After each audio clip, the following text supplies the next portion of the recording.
Welcome to Spotlight on Stress. All week long, we are going live talking about all the things that really stress us out as moms of teens. And today I'm going to talk about digital parenting. So, a generation ago, when we were teenagers, we were just taking the first steps into this digital world. And now we are parenting teenagers who sometimes it seems like they live two lives: the lives of their physical experience, going to school, living in our homes, and then their lives online. And sometimes that can feel like our parenting load has just doubled because now there are two places and they can be two places at once and it can feel so overwhelming.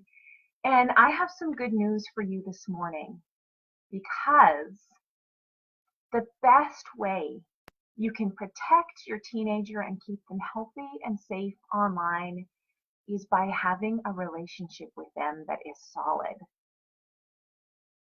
That can be a great relief because sometimes it feels like our parenting load is doubled at a time when our lives are really busy because we're scrambling to figure out the technology in our jobs, or help our teens figure out how they're going to manage their school and the technology and affording all of it.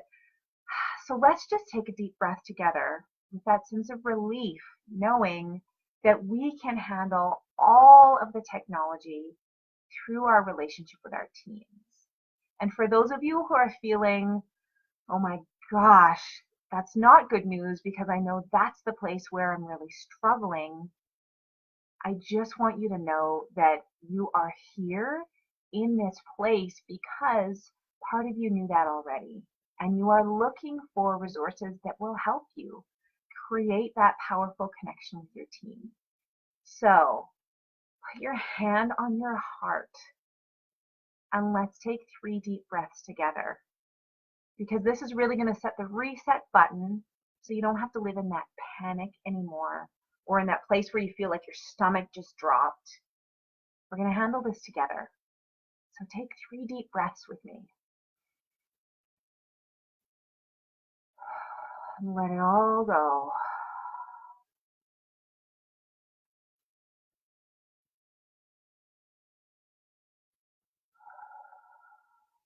Last one. Deep breath in. And breathe out all the tension and stress. Doesn't that feel better? And it only took us a few seconds. So what I really want you to notice today is that we are connected through the incredible power of technology. And that activity that I just did with you, putting your hand on your heart and breathing deeply, is a reset button for your body and your mind and your spirit. Because our technology has changed so quickly and it continues to change, and that's exciting. But what has not changed as quickly is our human bodies, minds, and spirits, and our relationships within our families. And that can be great news because you already have a lot of skills with relationships and we can build on those. So I promised this morning I was going to share 3 top tips for keeping your teens healthy and safe in an online world. And the biggest thing I want you to understand is that all of this happens in the context of your relationship with your teen. So tip number 1, continuously talk with your teen or your preteen or your children about the online world being public. I know we have lots of options where we can choose to share only with our friends or only with our contacts, but the thing about that is, even though we're choosing who we're sharing with, those people may choose to share it more widely. And so even though we have all these options, anything you post online is shareable. Even those Snapchats, those things that are a flash and then they disappear, you can take a screenshot of those things. So continuously talk with your children about the online world is public. It is not like a journal, a diary that you write in with your thoughts and feelings. That is private. It's kept in your room. It is not like a conversation you have with your family around an issue that's happening in your family. that is private. What is posted online, maybe your intended audience is your friends, but know that that could become public. And an easy way to help your teens understand this is take public transit or go to a sports game and just get them to listen to the conversations that are happening around them. And then ask them, what do you know about the people sitting behind us? Oh, well, I know that that woman is really upset with her husband. It's like, should we really have that information? Because that can be a really fascinating experiment to do with your kids. What information can you just overhear about people that maybe you shouldn't have that information, and then magnify that by 10 gazillion? And that's what happens online, is there is so much information that maybe isn't ours to know. It really should have been a private conversation. It really should have been a conversation they had around their own dinner table or at an intimate table at a coffee shop, not to be overheard by so many people. So, tip number 1, continuously remind your children that whatever happens online is highly shareable. And so as much as they say, you're invading my privacy, it's like nothing online is private. And so there isn't a reason why parents should not have access or be friends with their children online. Just as you might show up at the mall when they're there with their friends. Yep, guess what? This is a public place. We exist here. So that's number 1. Number 2, the technology that they have is a privilege, and that means there's also some responsibility that comes with it. So I know a lot of teens get like Gollum in Lord of the Rings, my precious, right? They feel like their phone is like theirs. But who is paying the bills, and ultimately who is responsible for them is their parents. And so really we need to handle this carefully with our teens, because they do feel a sense of responsibility for their devices, which is great because they're the ones that have to keep it safe and protected and not lose it and not have it broken. And so we do want them to have that sense of care for it, but we also want them to have it with a sense of responsibility. And that means that they have to use it wisely and safely. And when it is encroaching on their health, like interfering with their sleep, then they need some adult intervention to dial that down. Okay, so really helping our children and teens and preteens understand that their technology is a privilege and they have to be responsible about it. And when they can't be, then they need some adult intervention. And this isn't to punish them because they're bad. It's our job as parents to protect them and love them so they can use the technology safely and in a healthy way, because this is setting them up for their entire life. Okay, number 3, set some technology-free times and places in your family life. As the parents, as the adults in the home, you're creating a culture within your home. You're saying, this is how we do it here. And so some things that have worked for families in the past is saying the car is a technology-free zone. And what that opens up is those conversations that happen. Because instead of being focused on texting their friends or playing their favorite game or fitting that in, there is some conversation or some silence but togetherness, where adolescents can sift through what's happened in their day, and they might come out with something like starting a conversation with their parents. So that's 1. Set a digital detox time. Maybe it's Sunday afternoons, we're all going to put our devices away and we're going to do something together. And again, just allowing there to be some time shared in the same location without the distraction of phones allows things to pop up. Because what happens so often is we're all on our devices and then we decide, oh, hey, tell me about your day. And it's like, I don't want to. I don't see the value in that. It's not fun. And so we lose that sense of shared downtime where things can just bubble up to the surface. And our brains need that, and our souls need that, and our families need that to connect. So Set a time when we're going to go without technology. Set places, which might mean around the family dinner table, in the car. It's up to you. But establish that with your family so that there is this time where you're in the same place, same space, and things can bubble up. So, number one, online is public and shareable. Number two, technology is a privilege with some responsibilities. Number three, you can set some technology-free times and spaces for your family. Another big one is a digital sundown.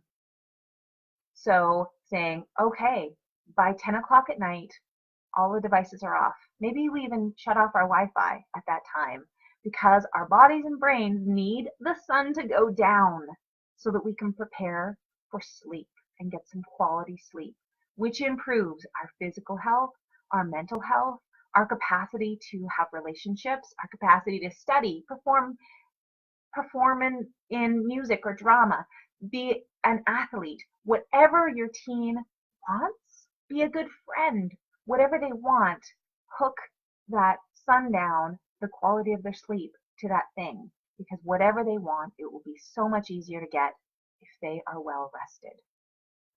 So big picture, all of these conversations happen in the context of your relationship with your teen. They want you to trust them. And you want to trust them too, but we know the technology can make it hard. So help them understand that over time, you're helping them learn how to use this. And even map out when there will be a time when you won't have to have the level of control or influence that you have now. And really be clear with them. When I see that you're able to do this, then you're allowed this freedom, because that helps them understand this is a gradual approach, just like they're driving, right? They start with sitting in the car watching us drive for lots of years. Then they learn about it. Then we do it with them. Maybe they take a course and then they have to pass a test to be able to be set free on their own. We can do a gradual approach with the technology as well. So help your teen understand that this isn't about snooping or controlling. This is about providing adult support so they can learn how to balance this well and stay healthy and safe online. So for those of you who are saying, I feel like this has opened a whole bunch of more questions, I want to learn more. And for those of you who are saying, okay, I get it, I get how to help my kid with their digital world, but we still can see that so many careers are being technologically driven. So I know a lot of people will say, well, my kid's going to be on a computer 8 hours a day when they're an adult in their job. So why would I be dialing it back now? And here's why. The more automated and robotic and machine technology oriented our jobs are going, the more human the human things become. So I'm thinking of so many of my students who were highly skilled in mathematics and engineering, software programming. They had no problems with the technology. What they struggled with was understanding people and their emotions. So just imagine, I am interviewing for a job and I see 5 candidates who have exceptional grades, who have identical resumes. They all are involved in their community, have volunteered, done community service, have excellent grades, are top of their class. But when I interview them, I see that there are only 2 that understand people and their emotions. I'm going to hire the people who have people skills because it is always an interface between the technology and the humans who are using it. So I'm sharing this with you so you can really hear that creating a powerful relationship with our teens is a way to teach them emotional resilience. How do you recover from rejection? That's going to happen to everyone. In relationships, in the job market, everyone is going to experience rejection. How are we going to help them handle that and bounce back from that? How will we help our children understand and handle depression that might come up at a point in their life? How are we going to help them really bounce back when they create a life for themselves and they look around and think, is this all there is to life? So all of these really human questions, questions of the human heart, still happen even when we have all of this incredible technology and all the information on Google. What we need support with and what we need the human touch with and what we need our parents for and our families for and our communities for is to understand how to process our emotions, how to make human connections, how to create meaning in our lives. And that's why creating a powerful relationship with your team and really understanding how to help them see that the way they're using technology is really just to meet their needs. The reason why they're on their phones with their friends so much is they desperately want to belong and be connected. And so making those connections back to the reasons we use technology are to fill up our human needs, to help us feel the emotions we want to feel. That is so powerful because when we can see that they're filling their needs with technology, we can help them to find ways to fill their needs that are non-technology so they have that life balance that will keep them healthy and well for life. So for those of you who are saying, I need to know more about this emotional resilience thing, emotional intelligence thing, how do I talk to my teens about filling their own emotional needs? That sounds really complex.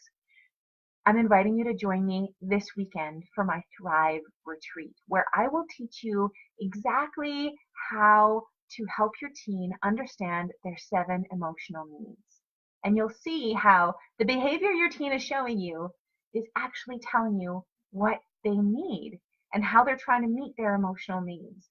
And you will walk away from the weekend feeling nourished because we're going to do some activities that will get you out of your head and into your heart so you can create a powerful connection with your teen and support them in understanding their own emotional resilience. This is going to create an incredibly powerful environment for you to really step into that next level in your parenting.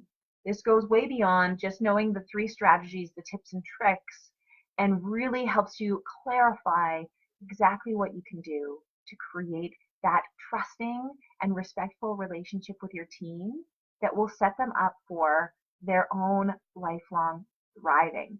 So I'm going to pop a link below this video so you can see the full invitation and look into the Thrive Retreat. This is the only time I've ever offered my work in a weekend format at such an affordable price. So I am so excited to share it with you because this is really going to pop you through into clarifying where you need to be as a parent of a teenager right now in 2018. Okay, much love to all of you. I will see you again tomorrow for Spotlight on Stress. See you then.